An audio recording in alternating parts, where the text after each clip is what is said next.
What up, what up, what up, what up, what up? What's good? What's up, people? It's me. I'm L27. You know who I am? Thundercats are on the move. Thundercats are loose, honey. He's about the business of dipping spoons into sugar bowls. Anyway, real girls do real things. So as to make it easier for insertion, maybe? No means no, and yes means no. What up, what up, what up, what up, what up, what up, what up, what up, what up? What's good, people? What's up, what's up, what's up? It is me, L27, and I am back for yet another review. This, ladies and gentlemen, will be our review for Blood and Water. It is season 4. It is episode 1. It is entitled Beware of Things Buried. Now, let me fix my little camera. Listen, y'all, do I still know how to do this? I feel like I did a review in so long, but I'm here. I'm back. Shout out to everybody who still watches my reviews of season 1 of Blood and Water. We are back. It is season 4. Please don't think that because I didn't make a video, I have not been caught up on it. I am caught up on everything. I've watched every season, every episode. I know everything that's going on.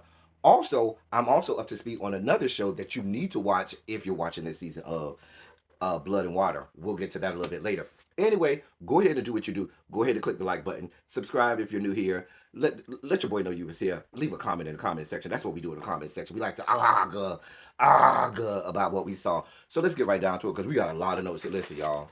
I got a lot of notes here. So we got to talk about some things. So listen, if you're not caught up to speed on what happened the first 3 seasons, I'm not here to help you. Go binge watch it and then come back and see me, okay? If you don't know what's going on, I can't help you. It's not enough time for me to bring you up to speed on 3 seasons of Blood and Water. Because one episode can feel like a whole season. Anyway, but we're here. So, we start off, of course, with Pulang, and we see she's walking into the trial for KB's parents, the Malapos. And it's actually her um doing like a flashback kind of sorta where she's really talking to her therapist, but we see images of her entering the courtroom for the Malapo trial. Fix is also seeing a therapist, which we learned as well. But Fix has been seeing a therapist for a while, so that's not new for her.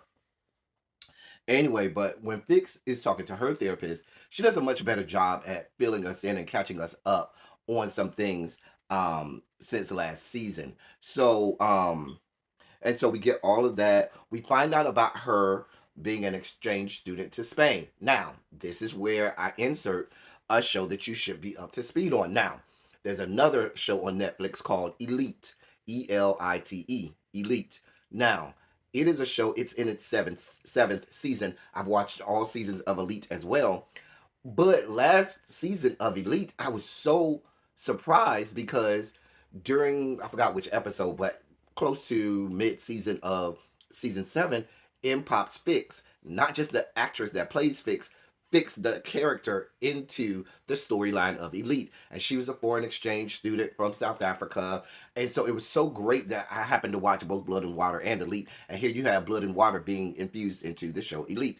Elite is a good show. If you haven't watched it, it's about it's set in Spain. It's about some well-to-do Spaniards who all of their parents have money. Every season, well, just about every season, somebody dies, and it's almost like a whodunit where they show you somebody dies at the beginning, and then throughout the rest of the episodes of the season, you figure out how we got to that point. Anyway, so it was great to see her there, but then we find out later in this episode that they brought the show Elite to Blood and Water. We'll get there in a second. But Fix went over there. She had a great time with the Spaniards and so forth. And so now she's back. We then see Sam. Sam is back. And you remember he was kidnapped and was taken hostage or was taken captive by the Point of Grace people with the Malapos. And so he's back. Him and Fix are still a thing. They're still together in a relationship. We find out also, remember Chris's parents, there was some money issues where Chris's parents stopped sending him money. Well, come to find out, we find out he is, he's put on a tight budget where his parents is just not giving him unlimited capital to use, unlimited funds with which to throw away. They put him on a strict budget. We also find out that KB is now staying with Chris because Chris, where's he going to stay? Both his parents are in jail. I'm sure the government seized all of the houses and assets and everything that his parents had. So he's out in the street. So now in my brain, I would think, well, should he be going to stay with a relative or something like that? I don't know. But he's apparently staying with Chris. I love how these kids over in South Africa, they have way more freedom than we could ever dream of having as minors here in America, over in the States over here. Anyway, back at the trial, we find out that both Lisbeth and Matla are found guilty in the trial that they have for the Malapos. And as Lisbeth is being escorted out of the courtroom, she mouths over to Pulaine, this isn't over," to let her know, "Hey, bitch, we still coming after you." I was like, "Oh, oh." Anyway, we then start to see that during this time, Pulaine, I'm sorry, Lisbeth mouthed that over to Pulaine. I think I said fix, but she mouthed this isn't over to Pulaine. We also find out that Pulaine has been getting these cyber stalking text messages where she's being threatened, and people are letting her know, "I'm watching you." One of the messages she got as she was about to leave the courtroom was somebody had taken a picture of her in the courtroom and had a bullseye over her and so forth. So these people are very, whoever it has is either in close proximity to her or has access to close proximity to her. So and it's starting to scare her. Chris, we then go to a party that Chris is throwing at his house. Now, for somebody that ain't got no damn money and on a tight budget, I find it very convenient that you throwing parties like the parties of the century and stuff like that. But I guess while we're at the party, we get caught up on Reese. Reese is still expelled. She's still poor as hell. She's still over there, still in the poor part of Cape Town. And she can't come back to the school. We saw that because KB FaceTimed her. "Girl, we'll have no sympathy for you, Reese. Go with God. Go with God." Anyway, Lunga is still there. Remember, Lunga is the cute one. Lunga is the tall, brown skinned one. He's Pulang's cousin, and he's gay. And remember, he had a whole tryst or whatnot with Chris over the summer while Wendy was off in Spain doing whatever, doing her academic internship or whatever that was Wendy had going on during the summer. So Chris and Lunga was getting it down all summer. Lunga don't know nothing about no Wendy. So we then see at this part, Lunga at the party, Lunga is really playing caregiver for Pulang because Mama is drunk. I mean, just as drunk as a skunk. She is floating around, and it seems so out of place for me. Like that's just Pulang, that's just not your deal. You being all drunk and all out of whack like this, like that just didn't really feel authentic for Pulang. But they had to do that to get her to the point that we're gonna get to in just a sec. So then we see Wendy's back, being Wendy, quiet as it's kept. I love Wendy. Wendy is probably my favorite character outside of KB. KB is my ultimate favorite character. Love me some KB. Love me some KB. However, he's probably my favorite character. Wendy is a close second. Why? Because I can identify with Wendy. I was Wendy. I was a nerd. I was the head of my class. I was the one who always looked down on people. I was Wendy. So I like Wendy so much. She's one of my favorite characters.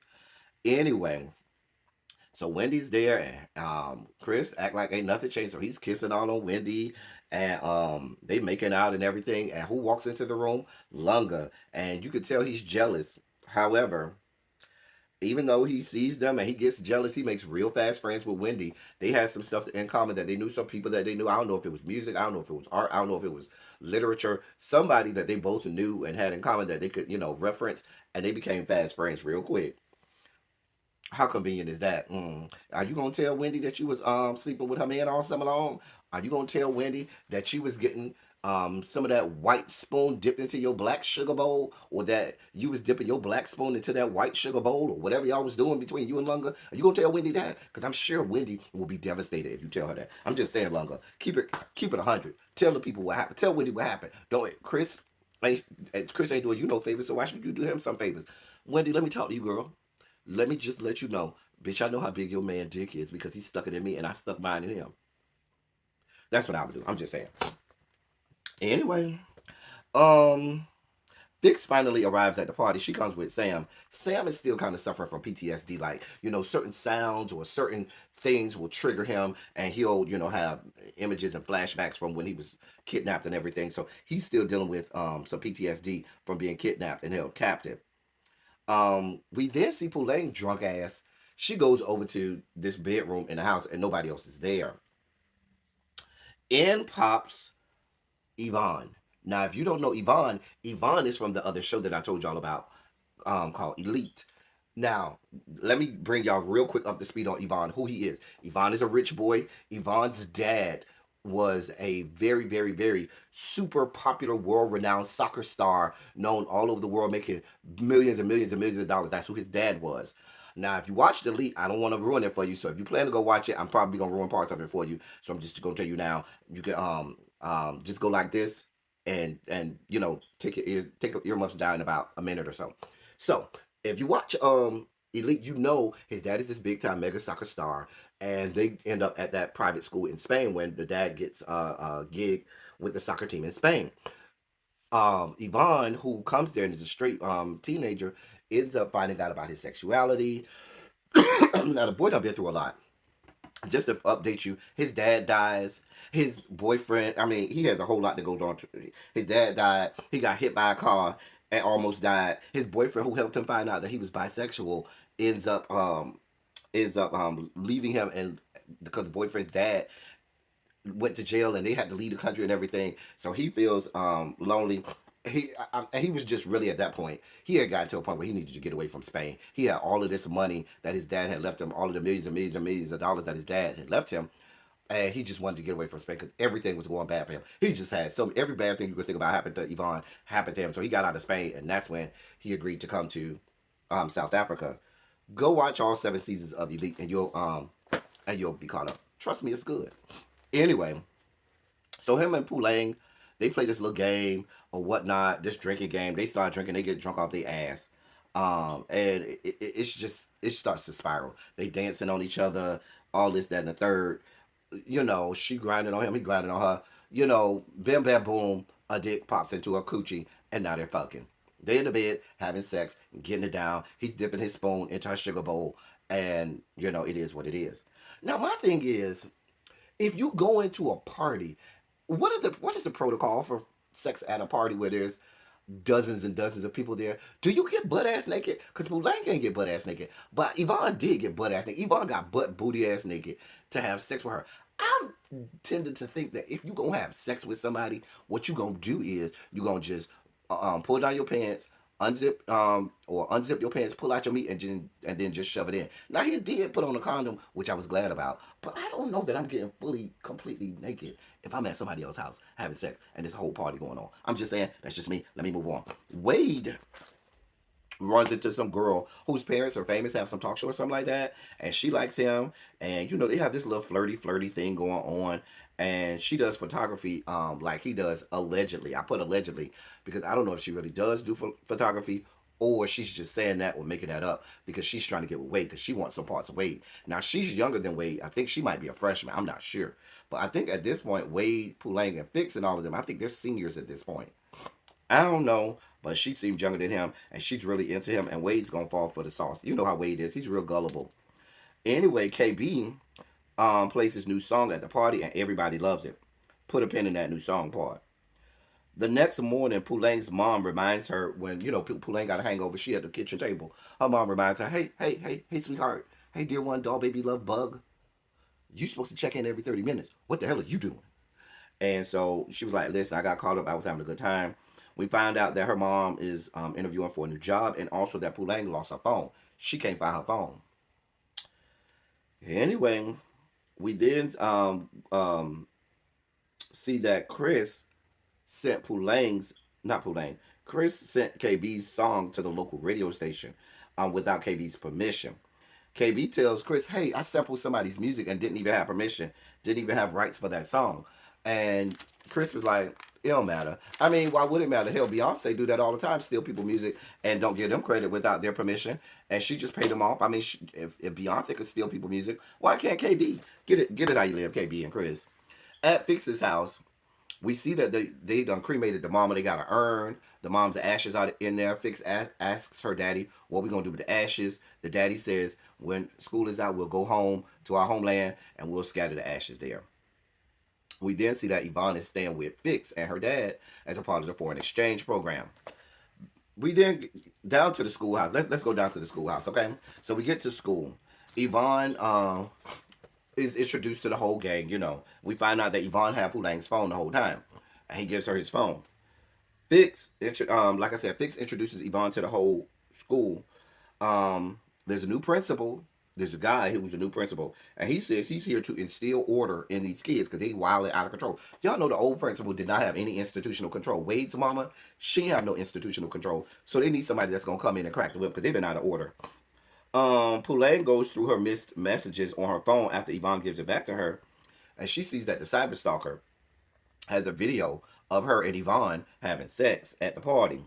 So she immediately after they get out of the assembly where she was looking at the message, she immediately goes and confronts Yvonne like, "Oh, I know you had the phone. You must. I mean, you sent me this video. You must have taken the video." She accuses him of taping them having sex. And he's like, "Girl, I just got here. Girl, I don't know you from Adam." And you know how Poulain is once again doing what Poulain does. Poulain gets on my nerves. She done got on my nerves the last 3 seasons. Why should anything change now? She's very overbearing at times. She's very pushy at times to a point where it gets annoying. And one day, Poulain, somebody gonna bust you in the mouth. I'm just telling you. Anyway, but Yvonne says, I just got here. I ain't know nobody. And why are you accusing me of anything? Who had sex with somebody they ain't never met in their life for the first and meet them for the first time? And then he was like, I probably wasn't the only one you had sex with. And she slapped the shit out of him. I was like, oh. Anyway, at English class, everybody scored a bad grade on the English paper, right?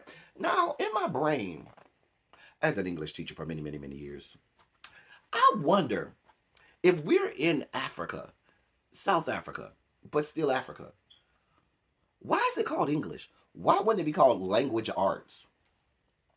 Why is it called English?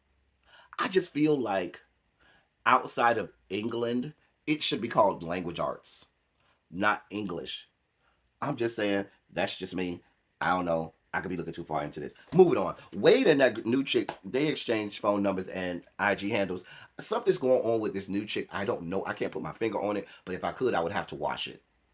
We're going to find that out probably later on. Chris tells KB, listen, I've reached out to the people who owns the song, and it seemed like the person might be dead or whatever. Don't worry, I got you. I'm looking into it. I'm your new manager now. Chris trying to get a come up because he ain't got no money, and so he trying to do anything he can to get some money. We see you, Chris. We see you for what you're doing. You ain't shit, Chris. KB, I hope you see Chris for what he's doing, and you tell him where to go and how to get there. I mean, maybe you can't because you stay with him now. Yeah, that relationship is gonna get awkward between KB and Chris. I can see that now. That's not gonna work out.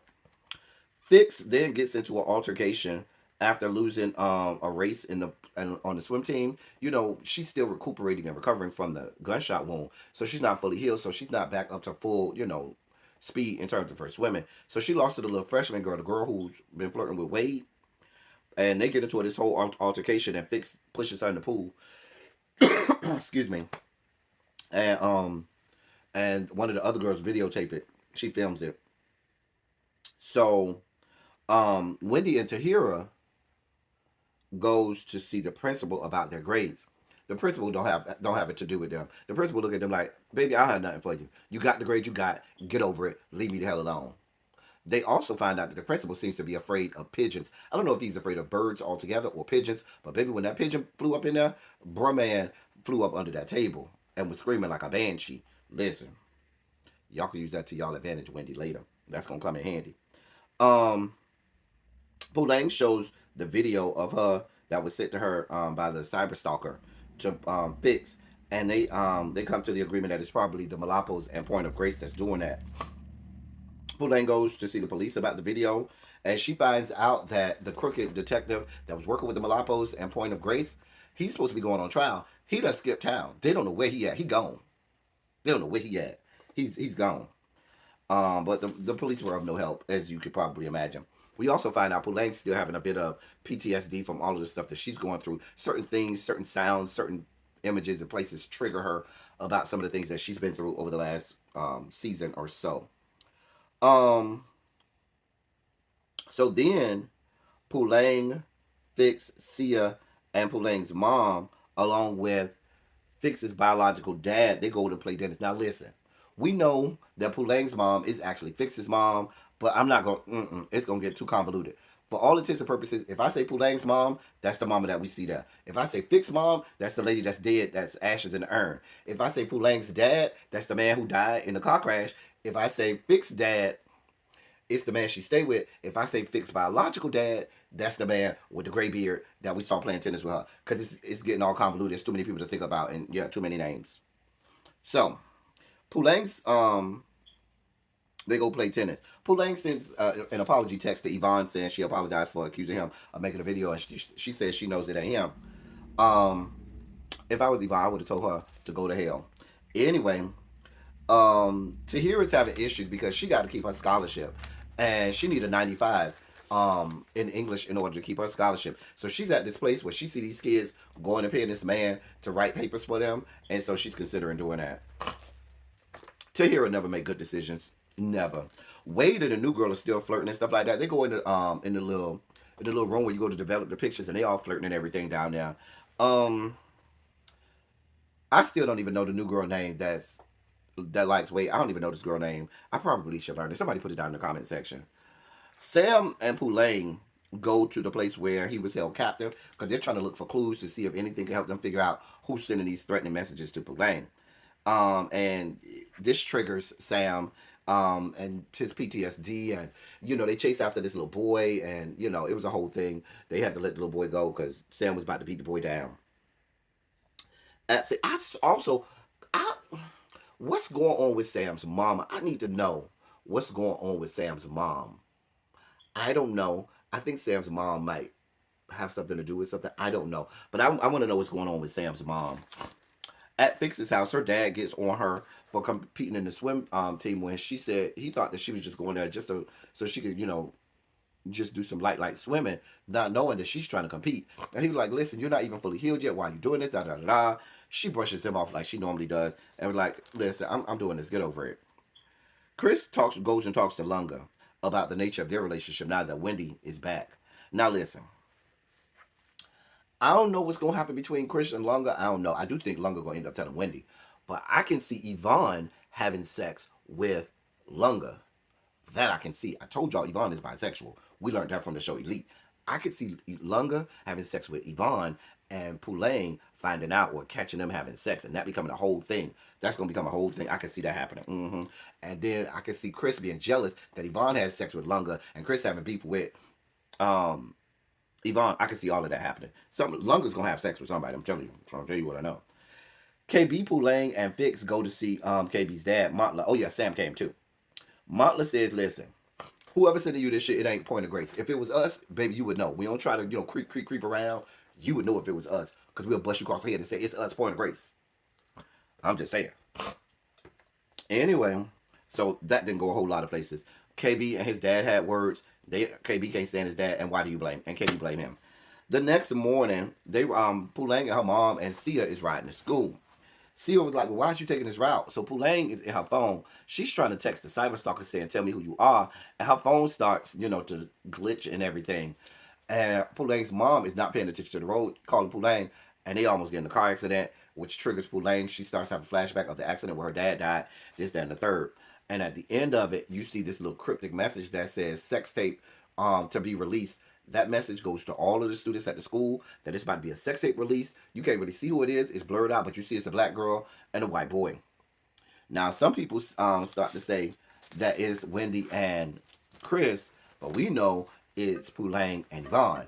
And that's where the episode goes off with everybody in the school opening up the little message saying that they gonna release the sex tape. Oh, we also find out that Fix is done with her therapy sessions. That's the whole episode 1. Listen, we back in the saddle. We back doing this. Let's get into this Blood and Water now. Listen, that's Blood and Water season 4, episode 1. I hope y'all enjoyed. Let's get in the comment section and do what we do. Let's